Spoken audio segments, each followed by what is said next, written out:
இறைவனை நோக்கி மன்றாடுவோம். என்னை அல்லாமல் உங்களாலே ஒன்று செய்து கொள்ள முடியாது என்று சொல்லி போன எங்கள் இறைமகனார் கர்த்தராகிய இயேசு கிறிஸ்துவே, இந்த வேளையிலும் கூட உம்முடைய சகாயத்தை நாடினவர்களாக நாங்கள் வந்திருக்கிறோம் ஐயா. நீர் எங்கள் வாழ்க்கையை பக்குவப்படுத்த வேண்டுமாய் நாங்கள் மன்றாடுகிறோம். இதை நாங்கள் கேட்டு மகிழ, இதை நாங்கள் பாடி மகிழ, இதை சிந்தித்து இன்புற, எல்லாவற்றுக்கும் மேலாக கேட்டவைகளை நாங்கள் கடைபிடித்து ஒழுக, உமக்கு பிரியம் உண்டாக வாழ எங்களுக்கு அனுக்கிரகம் செய்யும். இயேசுவின் மூலம் பிதாவே, ஆமென்.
என்னை பல தள்ளினார், ஆவியில் என்றிகழ்ந்தும் விட்டார்.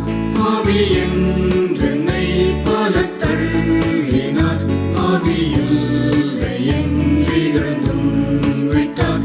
ராஜாவும் அன்பு என்னை கண்டது, உம்மை போலையா எங்கும் கண்டதில்லை. கர்த்தனே என் துணையானி,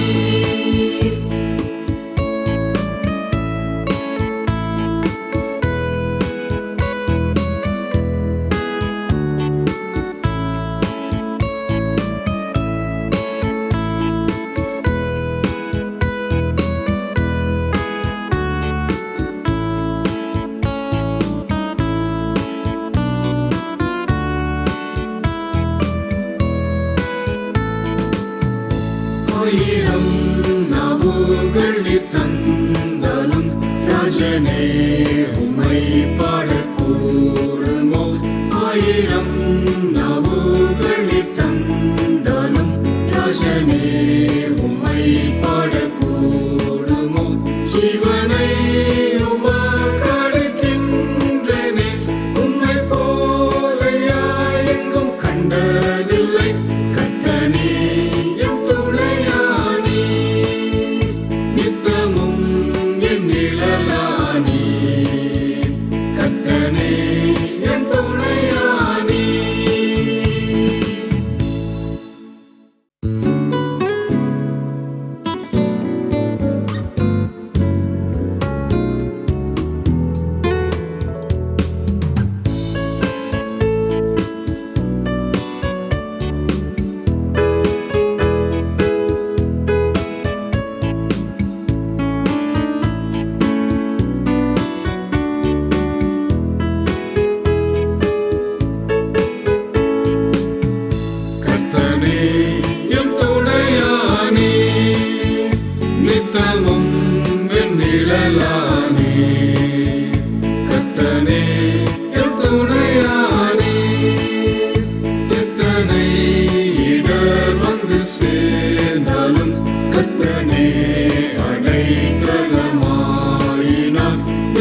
கிறிஸ்துவுக்குள் அருமையானவர்களே, இந்த இன்னிசை நட்சத்திர நிகழ்ச்சி மூலமாக உங்களோடு தொடர்புகளை மிகுந்த மகிழ்ச்சி அடைகின்றோம்.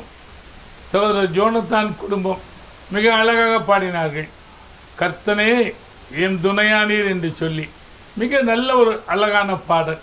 பாருங்கள், 2 நாளாகமம் 19ஆம் அதிகாரம் 11ஆம் வசனத்திலே ஆசாரியனாகிய அமரியா, நீங்கள் திடமனதாக இருந்து காரியத்தை நடத்துங்கள், உத்தமனுக்கு கர்த்தர் துணை என்று சொல்லுகின்றார். நீங்கள் ஒரு காரியத்தை நடத்த, ஒரு காரியத்தை செய்ய நினைக்கும் பொழுது தடுமாற்றமா? கூடவே கூடாது. அன்றைக்கு ஆசாரியன் சொன்னார், நீங்கள் திடமனதாக இருந்து காரியங்களை நடத்துங்கள், உத்தமனுக்கு கர்த்தர் துணை என்று சொல்லுகின்றார். நீங்கள் உத்தமனாக இருந்தால் கர்த்தர் உங்களுக்கு துணையாக நிற்பார் என்று சொல்லி அழகாக சொல்கின்றார். பாருங்கள், சங்கீதம் 46ஆம் சங்கீதம் 1ஆம் வசனத்திலே தேவன் நமக்கு அடைக்கலமும் பெலனும் ஆபத்து காலத்திலே அனுகூலமான துணையுமானவர் என்று சொல்லுகின்றார். உங்களுக்கு ஆபத்து வரும் பொழுது, உங்களுக்கு ஒரு பிரச்சனை வரும் பொழுது யாரெல்லாம் கூட இருக்கிறார்கள் என்று சொல்லி பார்ப்போம். ஆண்டவராகிய இயேசுவே கூட தன்னுடைய சீடர்களை பார்த்து சொன்னார், நீங்களும் போய்விட மனதாயிருக்கிறீர்கள் என்று சொன்னார். ஆண்டவரையே கைவிடக்கூடிய சூழ்நிலை வந்தது ஒரு நேரம். உங்களே வாழ்க்கையிலும் ஆபத்து நேரம், சோதனை நேரம், வேதனை நேரம் உங்களை கைவிட்டாலும் கூட நீங்கள் கவலையே படக்கூடாது என்று சொல்லுகின்றார். அதே பாருங்கள், சங்கீதம் 25:17 என் இருதயத்திலே வியாகுலங்கள் பெருகி இருக்கிறது, என் இடுக்கண்களுக்கு எங்களை நீங்களாக்கி விடும் என்று சொல்லி சங்கீதக்காரன் சிறிய ஜெபத்தை சொல்லுகின்றார். ஆண்டவரே, என்னுடைய உள்ளத்திலே வேதனைகள், பிரச்சனைகள் நிரம்பி இருக்கிறது, ஆனால் எல்லாவற்றிலிருந்து என்னை நீங்களாக்கி விடும் என்று சொல்லி நல்ல ஒரு சிறிய ஜெபத்தை தாவீது ஏறெடுக்கின்றார். பாவி, பாருங்கள், பாவி என்ற என்னை பலர் தள்ளினார் என்று சொல்லி அழகாக பாடினார். உங்களையும் பாவி, நீ மோசமானவன் என்று சொல்லி உங்களை ஒதுக்கினாலும் நீங்கள் கவலையே படக்கூடாது. சங்கீதம் 46ஆம் சங்கீதம் 1ஆம் வசனத்திலே தேவன் நமக்கு அடைக்கலமும் பெலனும் ஆபத்து காலத்தில் துணையுமானவன் என்று சொல்லிவிட்டு பாவி என்று சொல்லுகின்றார். லூக்கா 7:37 பாவியாகி ஒரு ஸ்திரீ பரணையில் பரிமள தைலம் கொண்டு வந்து ஆண்டவருடைய பாதங்களை நனைத்து, கண்ணீரினால் நனைத்து, தன் மயிரினால் துடைத்து, பாதங்களை முத்தம் செய்து பரிமள தைலம் பூசினான்னு சொல்லி வாசிக்கிறோம்.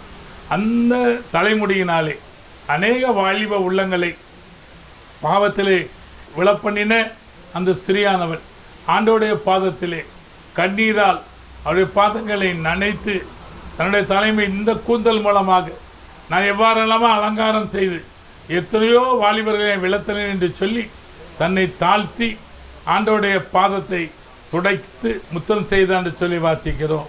அப்பொழுது அந்த பரிசேயன் என்ன நினைக்கின்றான்? இவள் பாவி என்று சொல்லி தனக்குள்ளே சொல்லி கொண்டான். அதை பார்த்து ஆண்டவராகிய இயேசு என்ன சொல்லுகின்றார்? லூக்கா 7:47 இவள் செய்த அநேக பாவங்கள் மன்னிக்கப்பட்டது என்று சொல்லுகின்றார். உங்களுடைய வாழ்க்கையிலே தவறுகளை உணர்ந்து பாவ மன்னிப்பிற்காக கேட்டால் கண்டிப்பாக அவர் பாவத்தை மன்னிக்க காத்திருக்கின்றார். அதே ஸ்திரீக்கு சொன்னது போல உங்களுடைய பாவங்கள் மன்னிக்கப்பட்டது என்கின்றார். அதே போல லூக்கா 7ஆம் அதிகாரம் 50ஆம் வசனத்திலே உன் விசுவாசம் உன்னை ரட்சித்தது, சமாதானத்தோடு போ என்று சொல்லுகின்றார். அவளை தேற்றும்படியாக, அவளுடைய காயங்களை கட்டும்படியாக உன்னுடைய பாவங்கள் மன்னிக்கப்பட்டது, நீ போ என்று சொல்லுகின்றார். நம்முடைய வாழ்க்கையிலே பாருங்கள், மிக அழகாக பிரிவு சங்கீதம் 38:21 கர்த்தாவே என்னை கைவிடாதையும் என் தேவனே எனக்கு தூரமாகாதையும் என்று சொல்லி மிக அழகாக சங்கீதக்காரன் கதறுகிறார். பாருங்கள், அதே சங்கீதம் 10ஆம் அதிகாரம் 1ஆம் வசனத்திலே கர்த்தாவே ஏன் தூரத்தில் நிற்கிறீர், ஆபத்து நேரிடுகிற சமயங்களில் நீர் ஏன் மறைந்திருக்கிறீர் என்று சொல்லி சங்கீதக்காரன் தவிக்கிறார்.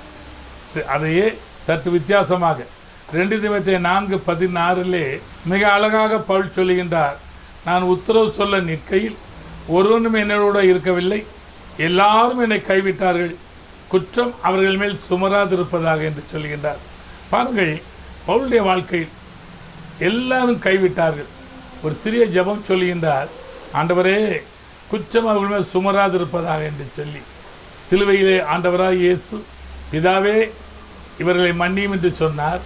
சேவார் மரண வேளையில் இந்த குற்றத்தை அவர்கள் மீது சுமத்தாதிருப்பதாக என்று சொல்லி கல்லை எறியும் பொழுது சொல்லுகின்றார். அதே பவுல் சொல்லுகின்றார், இந்த குற்றம் அவர்கள் மேல் சுமராதிருப்பதாக என்று சொல்லுகின்றார்.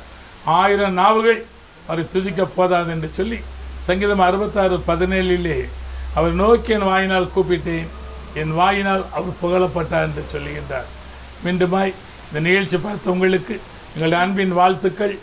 இந்த நிகழ்ச்சி மூலமாக ஆசீர்வாதம் பெற்றோர், சுகம் பெற்றோர், நன்மை பெற்றோர் அநேகர் நீடிய பொறுமையாக இருந்து ரெட்டிப்பான ஆசீர்வாதத்தை பெற்றுக்கொண்ட யோபு வாழ்க்கை வரலாறு, மாமியாரோடு அடங்கி ஒட்டி கொண்டு ஆண்டோடைய சந்ததியை பெற்றெடுத்த ரூத் வாழ்க்கை வரலாறு, அதே போல் பாதை தவறி போய் மீண்டுமாய் வந்த யோனா வாழ்க்கை வரலாறு, பரபாஸ் வாழ்க்கை வரலாறு, மிஷர் ராக்லன் சுவார்சவலை வாழ்க்கை வரலாறை குறைந்த செலவில் 20 பேரை கொண்டு உங்கள் பகுதியிலே ஊழியத்தை நிறைவேற்ற காத்திருக்கின்றோம். சங்கீதக்காரன் சொல்லுமா போல என்னோடு கூட கர்த்தரை மகிமைப்படுத்துங்கள், நாம் ஒருமித்த அவருடைய நாமத்தை உயர்த்துவோமா என்று சொன்ன வேத வசனத்தின்படி இந்த ஊழியத்தை நிறைவேற்ற நாங்கள் விரும்புகிறோம். கர்த்தர் தாமே உங்களை வழிநடத்துவாராக. நன்றி.